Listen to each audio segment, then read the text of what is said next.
Hello, my name is Zach Brunner, and I am here with Odds Jam to talk about NFL Week 4, some of my favorite bets of the week. I have 5 for you, 1 game bet, 4 prop bets. Let's look at Odds Jam, looking at the odds to compare where we can get the best odds across all the sports books. We'll start with that first game bet, though, because I think the New York Giants are in trouble. You don't need me to tell you why, but, I will. That's what I'm here for. Obviously, not only are the Giants down multiple starters to their offensive line, which, oh, by the way, was ranked the worst in the league during the preseason, not only are they down Darius Slayton for this game, not only are they down Sterling Shepard for this game, they also lost Blake Martinez for the year, middle linebacker, quick, small linebacker, one of the best tacklers in the league.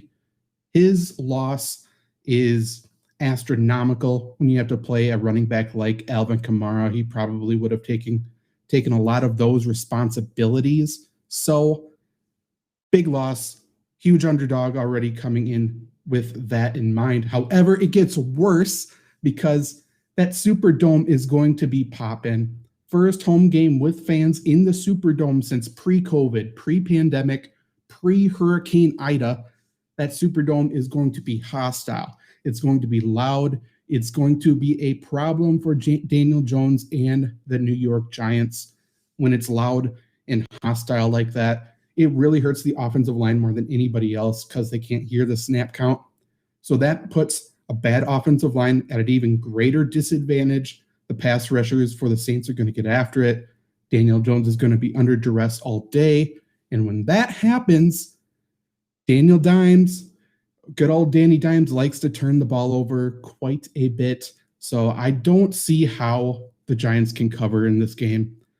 When we look at it here, -7 at some sports books. We got BetUS, Caesars, among others. This will change during the week, so definitely come back to Odds Jam to compare the odds because you don't want to leave money on the table.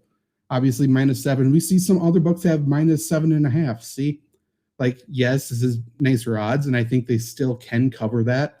However, you don't want to lose on a half a point. That's why comparing these odds is so nice at Odds Jam here.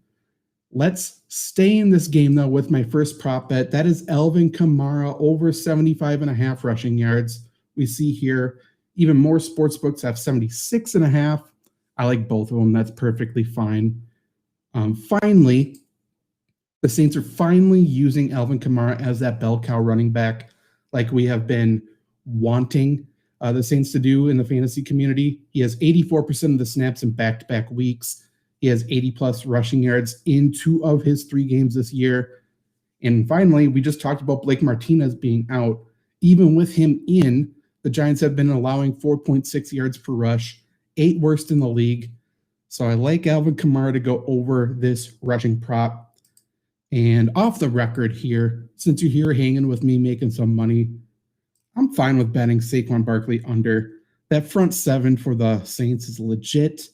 Saquon Barkley's knees are not.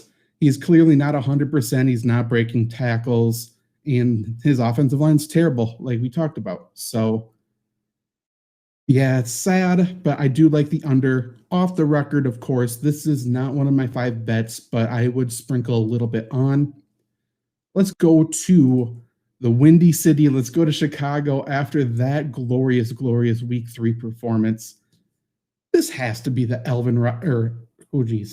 This has to be the Allen Robinson breakout game of the season. No matter who is at quarterback, facing his hometown team, yes, he is from Detroit, he has to get over 50.5 receiving yards.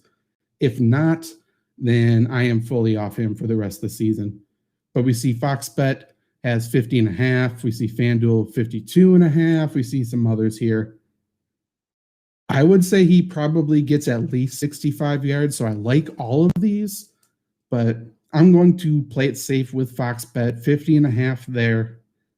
And this is no matter who is at quarterback because they have to put some sort of plan in place, right? Obviously, the Detroit Lions secondary was terrible heading into the season. Terrible becomes worse with Jeff Okudah getting injured for the season. Their pass rush doesn't scare you, which means the Bears' offensive line may not be embarrassing this week. Andy Dalton already obviously is capable of throwing to Allen Robinson.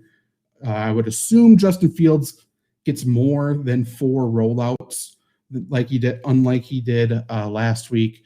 They just put in a terrible plan for him. So no matter who the quarterback is, I think they can find Allen Robinson in this game. They need to get him going. In his past 4 games against the Lions, he has 74 plus yards in all of them. So 50.5 should not be a big deal. I'm betting the over on that. Let's go to another player who has been disrespected this year from fantasy football, sports books alike. That's Cordarrelle Patterson. Is he a running back? Is he a wide receiver? It does not matter for this prop bet. I'm going over 3.5 receptions for him. We see Caesars looks the best there, but they all have that same line, just different odds. And obviously check back on that, but I like it. 7 targets last week, 6 receptions. 7 targets the week before, 5 receptions. On an offense that, clearly just lacks weapons, he is a versatile weapon. He is playing almost half of the snaps, and they need to continue getting him the football. Russell Gage is out again this week. Let's just use Cordarrelle Patterson, whether it's out of the backfield, whether it's lining him up as a wide receiver. Get him the football. Get him the ball in space. He has a chance to break a big play. This isn't necessarily the hardest matchup. Washington does not scare you this year. 3.5 receptions. It's nothing. That's nothing. Like, it should be set at 4.5 in my personal opinion, which I would probably still bet the over on, but 3.5, we'll take it. And last but not least, we have the Chiefs facing the Eagles. Chiefs bounce back game, right? We have Andy Reid going for his 100th win with the Chiefs against his former team in the Eagles. Storylines write themselves. However, we are going to focus on player props. We are going to focus on Jalen Hurts for the Eagles. We will be betting his rushing yards over 50.5. We have that at DraftKings. Otherwise, it looks like 52.5 pretty much everywhere else right now. So I would jump on this line quickly if you can get it. However, Jalen Hurts has started 7 games in the NFL at quarterback. He has played at least 3/4 of the snaps in 6 of those games. In those 6 games, he has totaled 60-plus rushing yards in 5 of them, averaging 69.3 rushing yards in all 6. We've already seen the Chiefs struggle against rushing quarterbacks this year. I think they gave up over 100 to Lamar Jackson on the ground. We also see Jalen Hurts obviously run a lot. We see the offensive line breaking down in front of him, though. Starting right guard has been replaced 2 weeks in a row. While this is bad for the Eagles, this actually could be all right for Jalen Hurts for this rushing prop, because if he gets pressure up the middle right there, forces him out of the pocket, an inexperienced mobile quarterback, instead of continuing to look downfield to throw the football, he may tuck in and run, pick up a few extra rushing yards. And again, it's against the Chiefs, who have already been prone to giving up big rushing yards to quarterbacks. So over 50.5 is nothing. Like, for a player like Jalen Hurts, he should be able to hit this like he has in his career already. So lock that bet in, lock those other 4 bets in, and let's make some money this week. My name is Zach Brunner, and I'll be back next week to talk about more money-making bets here with Odds Jam. See ya.